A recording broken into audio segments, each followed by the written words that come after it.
single day, like I've always done and always will. Passing these bills on the floor, making yet another stand. Welcome to this week's edition of New York Now. I'm Chantal Destra. It's been quite the eventful year in New York State politics. This week on the show, we'll be diving into the political news that made headlines throughout the year, including the consequential mayoral race in New York City, the policy items that made it through the legislature, and the complex budget negotiations between leaders.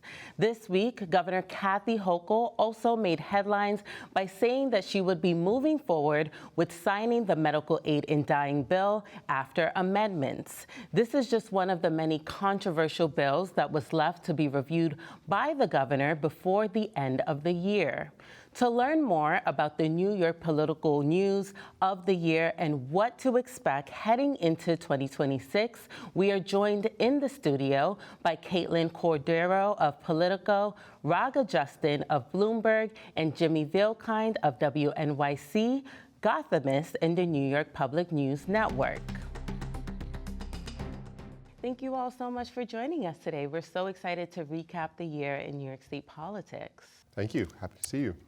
Thanks for having us. And we know it's been quite a busy year in New York State politics, but naturally I wanted to start things off with the legislative session that took place in the early part of the year. What are some of your biggest policy takeaways and moments from reporting at the state capitol this year? Well, I think one of the things that struck me is that once again, Governor Hochul has shown her tactic and her approach to the session is to just let the budget go late, to put all the items that she wishes to address into the state budget, which this year rose to more than $250 billion, trillion with a T, dollars of spending, and to essentially hold that over lawmakers, Democrats, people in her own party who control both the state assembly and the state senate, until she gets what she wants. So this year the budget was not adopted until early May. It was more than a full 30 days past that March 31 deadline. And Hochul seems to be very comfortable with this tactic, very comfortable with using it. And I think part of the effect of that is to freeze out other action in the legislative session. Normally there's sort of two peaks in a legislative session, one around the budget in that late March time, and then one toward the end of June or in June when the session ends. And by kind of extending budget season over time, Hochul kept herself in a firm driver's seat on the process and really, I think, choked out other bills that may or may not have popped forward. I think this session was also overshadowed by the threat of federal funding cuts, right? There was a big funding showdown between the Trump administration and New York as a blue state, I think bore the brunt of that in a lot of ways. And so you saw a lot of angst from the governor and from, Assembly Speaker Carl Hastie and Senate Majority Leader Andre Stewart-Cousins around these projected losses. And so they're trying to position themselves, I think, this past year as a bulwark against the Trump administration. But there's also a lot of uncertainty around how are we going to backfill these losses that are going to impact New Yorkers and everything from healthcare to food stamps. So I think that, again, that kind of shadowed, it felt like to me, a lot of the policies that were coming out. It sort of tempered otherwise strong policies. And maybe sometimes it spurred especially more progressive lawmakers to say, at least, even if nothing actually ended up happening, we got to take a stronger stance against the federal government here. And I want to go back to the budget, Jimmy. I'm glad you mentioned that because that was very interesting to me. I think at the start of the year, it seemed like the executive leadership and legislative leaders said, we were all rowing in the same direction when it came to addressing affordability. But of course, things took a dramatic turn over some policy items, as you mentioned, discovery reform, involuntary commitment, the cell phone bans in schools, and mask bans across the state. So is there any possibility that you think these items might come back next year? Well, what we have seen in the past few years from Governor Hochul is a desire to take actions that she believes will increase either the perception of public safety or that will sort of roll back some of the changes to the state's criminal justice laws and criminal justice procedures that were enacted in the first flash of Democratic majorities in 2019, 2020, and to some extent into 2021. So that includes things like changes to the state's bail laws, reductions and limiting really the instances in which money can be used to keep a person behind bars before their trial. There are also now some talk about an older criminal justice change, which is the age of criminal responsibility at which juveniles are treated as adults. So Hochul has been very clear that her twin pillars are affordability and public safety. And her public safety fights have come in the budget because she has leverage, and they have basically held everything up. As you pointed out, Chantel, this year it was with regard to discovery, which is the exchange of evidence before a criminal trial. And so I think it's possible we'll see something like that again, but I'm also cognizant that this is a different year because it's a re-election year. We do know that Democrats are in control of both houses of the legislature. Hochul is, of course, also a Democrat. And the Democrats in the legislature tend to have a more progressive bent than what we've seen from Hochul, who's really a moderate governor. So to the extent, we will have to see the extent to which she wants to have conflict and to have another fight on these issues in an election year. And Katelyn, I know that you've been doing a lot of awesome reporting around medical aid in dying. Now, we know this is a very controversial policy initiative that advocates have been trying to get passed and, put over the finish line for over a decade. It was a very historic moment when it passed through the legislature this year, and we saw Governor Kathy Hochul this week say that she intended to sign the legislation. So what can you tell us about these developments and how things sort of progress through the session? Yes, so this was something that has been going on for more than a decade. We've seen these advocates, they line the halls in the Capitol, imploring lawmakers to come, to sign on to the bill and to show their support. So this is a unique situation where you didn't have Democrats, all in line and in step. It was an extremely emotional debate over this legislation. It was one of the most emotional that I've seen in recent years. You had lawmakers that were crying, talking about this because they had to contend with their personal moral beliefs and their religious beliefs, and with what their constituents want or what they think is right. So it was a very tough debate, and yesterday we did see, this week we saw the governor talking about how she also had to overcome her religious upbringing. She's a Catholic, and this is something that the Catholic Church is vehemently against. And we saw their comments came out, very staunch opposition. They're very upset with the governor now. So it puts her in a tough situation where she's always had very good working relationships with religious leaders in the state, and this is putting her against them on an issue that they really see as, there's nothing short of a veto would be anything but acceptable to them.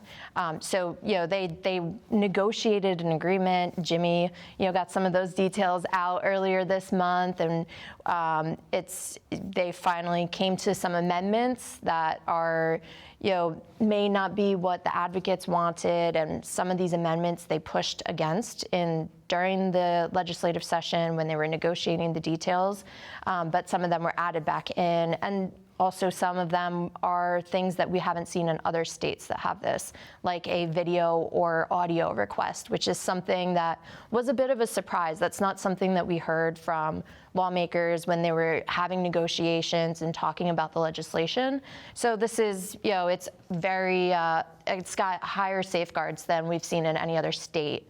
But they haven't passed it yet. There is still time. They have the governor is promising to sign it, but the official language hasn't come out yet. That's going to be introduced in January, and then the legislature will have to pass the chapter amendments, and then it will go back to Hochul to sign. Katelyn, you're so right to underline sort of the emotional nature of this debate, and I think one thing that's stood out to me about this topic is that so often the things that are discussed and debated in the state legislature are so abstract. Right? We're talking about discovery reform, about what evidence before a trial. It takes 30 seconds just to even explain what you're talking about. This is so tangible for people. Most people have unfortunately had to grapple with the end of the life of a person that they love, and they've seen this, and they can put themselves in this situation.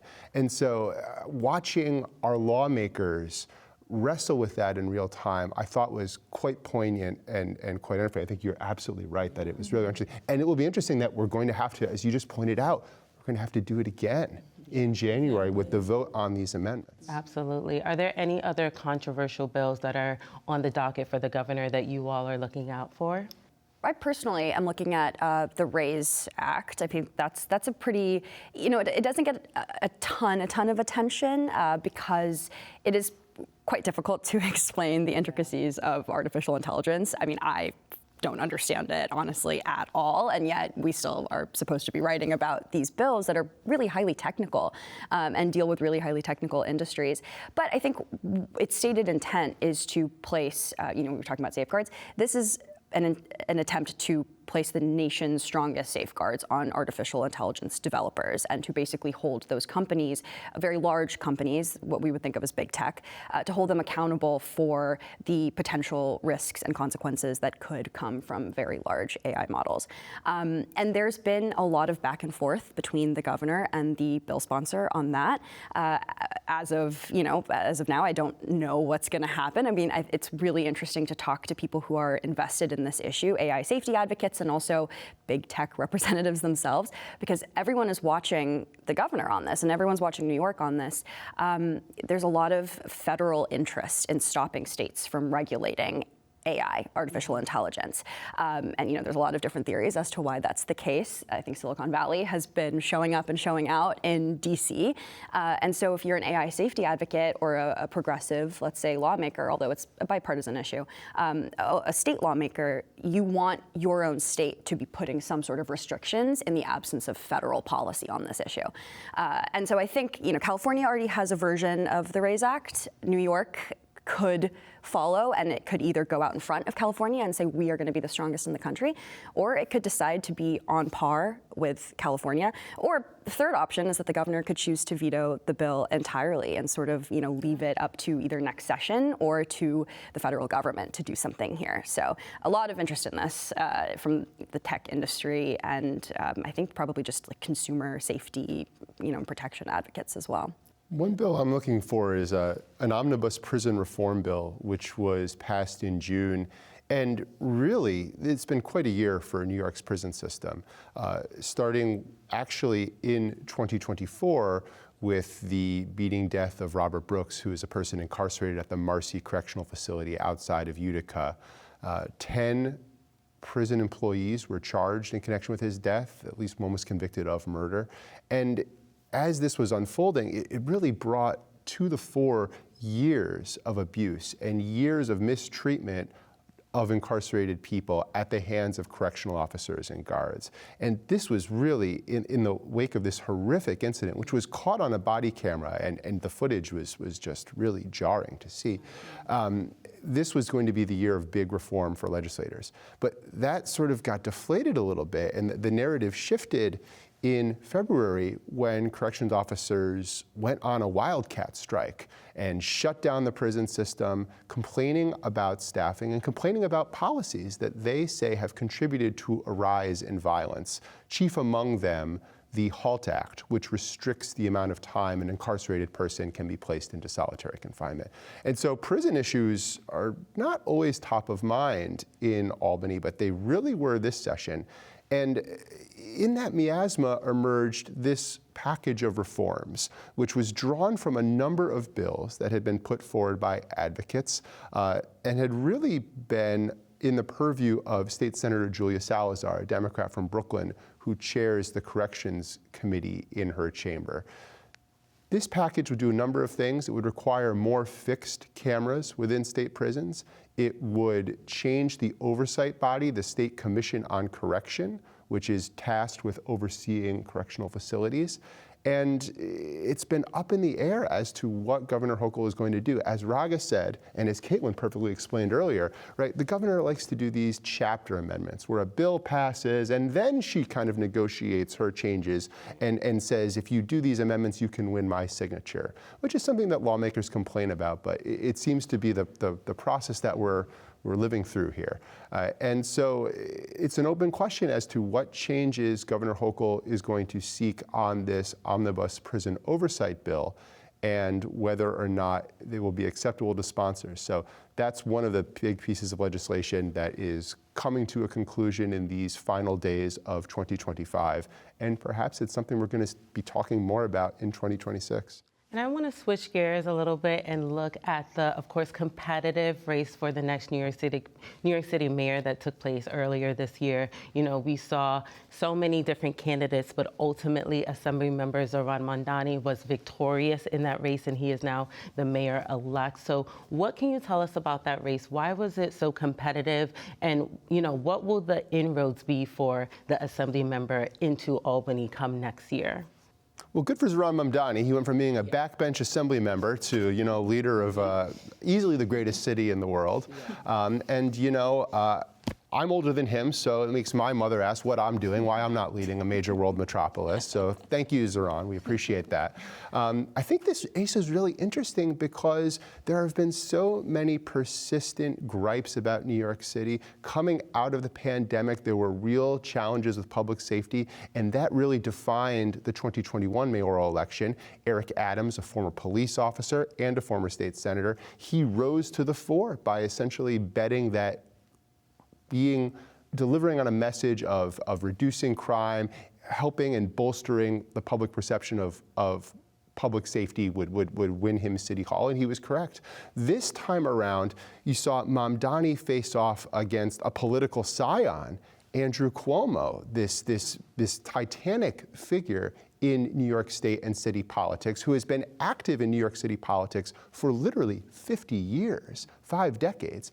And so this idea of sort of a David and Goliath, a young versus old, and Mamdani's message of affordability, of focusing on cost of living, on proposing things that he hopes will help people in New York City tackle that rising cost of living and that difficulty of living in the 5 boroughs. That's what made this race so resonant, and that's why I think it has some kind of deeper meaning for Democrats across the country, wondering what direction the party can take, what the party message should be, and what can boost them forward in 2026 and beyond. Yeah, I think he, you saw that he had a sense of what people are looking for when he was on the campaign trail. And we talk a lot about the, kitchen table issues. And that's what he focused in on, affordability. He talked about, mental health and how, looking to have, de-escalation by not including police in some of these, if you have someone that's struggling with mental health, if it's not necessary to bring in the NYPD or bring in a social worker instead and creating a new system there. So, you're seeing a lot of these issues that people have been talking about and have been front of mind that I know I hear from my family at the kitchen table. And he's been able to work with that and show that, appeal to New Yorkers to say that I'm going to fix these issues that you have been talking about for years, and saying that New York is, it's impossible to live in New York on a reasonable salary, and talking about addressing that. That's what most New Yorkers want, and that's what they want to hear. I thought there was a really interesting dynamic here also with, I think, Jimmy, you sort of referenced this, a new energy, this idea of cleaning out the old and bringing in the new. I mean, he's young. He's in his early 30s. He was up against a man who was a couple of generations older than him. And part of, I think, what his campaign focused on was this idea of revitalization, of breathing new life into an established political machine and taking down an established political dynasty. And you saw young people get really excited about that, especially in New York City. I mean, even upstate, which is funny because, people that I know upstate who are sort of my age or in Mamdani's generation, they couldn't vote for him, but they were talking about it like it meant something for the generation that he is a part of, and people younger than him as well. And I'm personally interested to see maybe how that translates into the next cycle of races. I think there's already a lot of interest in, leftist challengers to incumbent Democrats, specifically in the Democratic Party. And a lot of them tend to be younger. A lot of them tend to be outside of the establishment. And they're using that. They're using their age and their, some people might call it relative inexperience, but others might call it the breath of fresh air approach to try to make the case for why there needs to be kind of a wholesale clean out of the Democratic Party. Yeah, he also did a great job harnessing new media, harnessing social media, short vertical form videos. The candidates who get on these cutting edge tactics, be it John F. Kennedy in this crazy thing called television in 1960, or Zohran Mamdani on the TikTok in 2025, you have the advantage, especially over, again, a person like Andrew Cuomo, who is not on the cutting edge of technology. The other thing that I think is really fascinating is that Mamdani will be New York City's first Muslim mayor and his first mayor of South Asian descent. And he tapped into this sort of ever-changing demographic profile of New York City, right? It was a big deal when there was the first Italian mayor and the first Irish mayor and the first Jewish mayor. And now we're seeing yet another new demographic, new people who have made their home in New York City, seeing someone with whom they can identify take power in City Hall. And I think the fact that he did that and sort of fractured these old ethnic political calculuses, that's, I don't think, the right way to make that plural.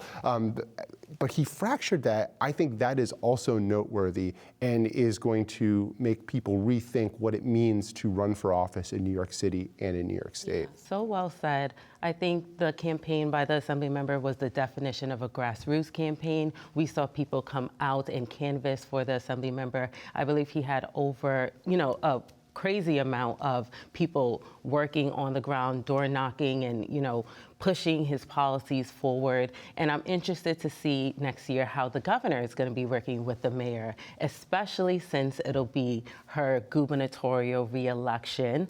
So last election cycle for the governor, we saw Representative Lee Zeldin come within, I believe, 6 points of unseating the governor, and it's looking like next year's race is going to be equally as competitive. So what is the governor's political positioning heading into next year as she is going to be running for re-election, but also handling the regular business of the legislative session? I think this, you typically see a pretty boring budget when going into an election year, to not stir the pot too much. But she does have the challenge of federal cuts that are coming in, and cuts to Medicaid and difficult decisions regarding insurance coverage and individuals that are being kicked off the state's essential plan, which is a low-cost health insurance plan. She's going to have tough decisions to make, but some of these cuts are years down the line. They're going to be more, they're going to be harsher further down. So she does have a little bit of time where if she wants to push some of these hard decisions that can come after the election, and we may see some of that. But it is a tough year where you have the federal government that is targeting states like New York, to cut back on the federal funding because their politics and the policies are so far against New York. So it's a tough, she's going to have a tough position. I wouldn't want to be in her position. I think also I'm wondering if there are going to be some policies or some sort of package around immigration protections. We mentioned politics entering the chat with the Trump administration. And I think the topic of immigration is a very deeply political one, but it's also something that I would assume the mayor of New York City, I think he's spoken, about his own affiliation with the immigrant community and his desire to protect them from federal immigration enforcement activity, which we've already seen happening. I mean, New York City has been a hotbed of ICE activity over the past couple of months. And so, I think that is sort of a minefield waiting to happen.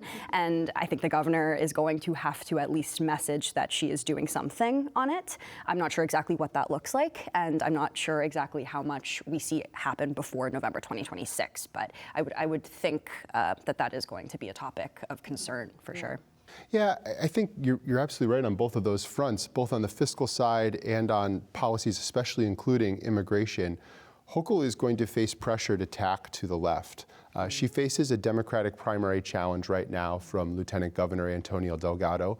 Polls show he's not getting a ton of traction, but he, coupled with Mamdani's win and that energy we were talking about, I think is going to pull Hochul to do and enact some of these progressive policies that she might not otherwise want to. And so I expect the tension in these months coming up to the election will be kind of how far to the left does she go, and how much ammunition does that give to a prospective Republican challenger? I think both Katelyn and Raga were right. These are going to be the areas to watch. Yeah, so much to watch here, but unfortunately that's all the time we have for today. Thank you so much for your awesome reporting. Thanks, Chantel. Thank you. Thank you for having us. And we were speaking with Katelyn Cordero of Politico, Raga Justin of Bloomberg, and Jimmy Vielkind of WNYC, Gothamist, and the New York Public News Network. And for more information on the political news that made headlines in 2025, you can visit our website. That's at nynow.org. You can also subscribe to our newsletter for exclusive content by going to newsletter.nynow.org. That does it for this edition of New York Now. Thank you for tuning in, and see you next week.